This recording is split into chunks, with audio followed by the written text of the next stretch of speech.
Though the kingdom's strength may be comparable to none in this world when it comes to land, its naval might is arguably even stronger.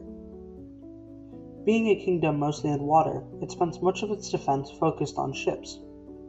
Now don't get me wrong, the COPB definitely works very hard, but the most powerful branch on the seas is easily Navab, or Naval and Vehicular Assault Branch.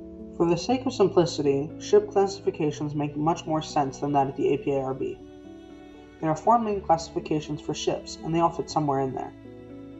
Firstly, destroyer-class ships. These ships, small and nimble, are by far the most common ship Navab manages. They are usually sent in to patrol the seas around important bases and strategic points away from home. The destroyer class is unique in, if nothing else, the fact that this class is the only ship to be shared with the Marine Patrol Division, or any other division in any other branch for that matter. Regardless, they are the backbone of Navab, and are thus present in almost every Navab operation. Next, cruiser-class ships. These ships, adorned with masts, are basically the captain of a minor destroyer fleet. They are not nearly as common as destroyers, but are also extremely common, with at least one being present in every minor fleet where at least 5 destroyers exist. In addition to policing destroyers, some, named Protectorate cruisers, are also deployed as sort of a personal bodyguard to battleships. Each battleship is always surrounded by at least 3 Protectorate cruisers. These cruisers could be considered rare, as battleships are almost always on the move, and so not many seamen get to lay their eyes on them. However, those who do report that Protectorate cruisers are extremely normal. Most can't tell the difference between a normal cruiser and its Protectorate variant. Only the trained eye can look at a ship with more skilled crewmen that stays a bit closer to the battleship and realize that said ship might be different than the others. However, these ships, despite technically being a variant of the cruiser class, don't police destroyers, and thus don't count towards having a cruiser-class ship to complete a minor fleet. Thirdly, cargo-class ships, also known as C-class ships. These ships of massive proportions are built to carry hundreds of tons of cargo or other. C-class ships are heavily armored but lightly armed, relying on all the other classes of ships to protect them during convoys. Now, this is not to say that the ships aren't armed at all, with some, notably cargo ships, sporting a few light machine guns in case an enemy gets through the defensive lines. Needless to say, they are rarely used. In addition, somewhat confusingly knowing its name, cargo-class ships aren't the only cargo ships. A great example of this is the KNS Medtech. This C-class ship has a space in the back created to accommodate destroyers.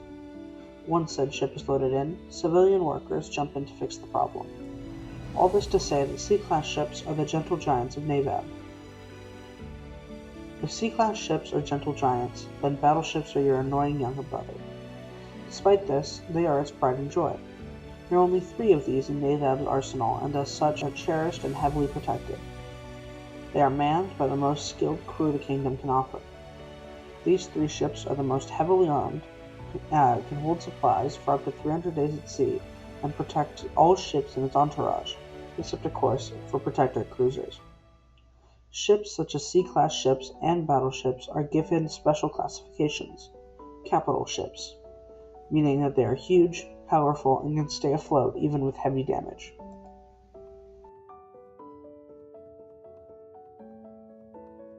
Like the APARB, Navab uses ranks to establish order. The seamen. These men crew all ships in Navab and make sure the ships of their fleet stay, floating. There is no official superiority between the men crewing destroyers and those crewing battleships, although those of the latter are more skilled. Regardless, the next rank is officer. These men manage destroyers and are skilled in the art of naval combat. They are as common as the destroyer-class ships since they are always paired together, with 1 officer per destroyer. Next, lieutenants. Lieutenants are overall better than officers and man cruiser-class ships as they maintain order in minor fleets, in addition to, in the case of Protectorate cruisers, protecting battleships. Admirals, however, are only instructed to protect their cargo. Being the captains of C-class ships, they are sometimes civilians who have entered contracts with the kingdom's military and hold the subclass civilian admiral. These people, who are not bound strictly to military law, command not only Sea-class ships, but also Destroyer-class ships that focus on transporting goods in small numbers, usually as a faster alternative to marching or riding your horse village to village. Usually, civilian admirals man ships such as the KNS Hauler, ships that transport goods, and, other than relying on them for defense, don't interact with military ships. The commandment of Sea-class ships such as the KMS Medtech is reserved for military admirals. Regardless, the second most powerful rank is Naval Captain. Like Cerberus, these three men are the captains of battleships and are the best of the best besides the High Naval Captain. He, smartest, most experienced, most skilled, leads all of Navab and is on par with others such as the Imperator or the others in Cerberus. Navab has protocols and systems to make sure that their ranks stay consistent. There are 5 main types of fleets, although they are frequently modified to fit the needs of the mission. Firstly, minor fleets. Minor fleets are basic, small groupings of destroyers that patrol the waters outside of the MPD's jurisdiction. They have up to 5 destroyers and a maximum of 1 cruiser. Next, medium fleets. These fleets have 10-ish destroyers and 2 cruisers. They are sent in to fight small pirate fleets or other naval enemies. Major fleets, however, can have up to 15 destroyers, 3 cruisers, 3 protectorate cruisers, and 1 battleship. Due to their massive size, they are rarely used for combat and are mostly formed during naval parades or to guard political ships with officials sent out as ambassadors. On the other hand, combat patrols. Combat patrols can have up to 15 destroyers, but usually have as little as 3 or 4 and 1 cruiser. These fleets are formed to fight in official wars against another country or to assist the fighting in sieges. Finally, convoys. This formation is possibly the largest out of all of them, with upwards of 10 destroyers, at least 2 cruisers, 1 or more Sea-class ships, 3 protectorate cruisers, and a battleship. Missions often last months, and they can carry extremely heavy cargo over hundreds of miles. Finally, Navab's base. This place, located in a slightly terraformed area near the shore, serves as a meeting point for Navab officers and is sometimes called the Motherland by Navy crew, as it is considered the birthplace of all Navab ships.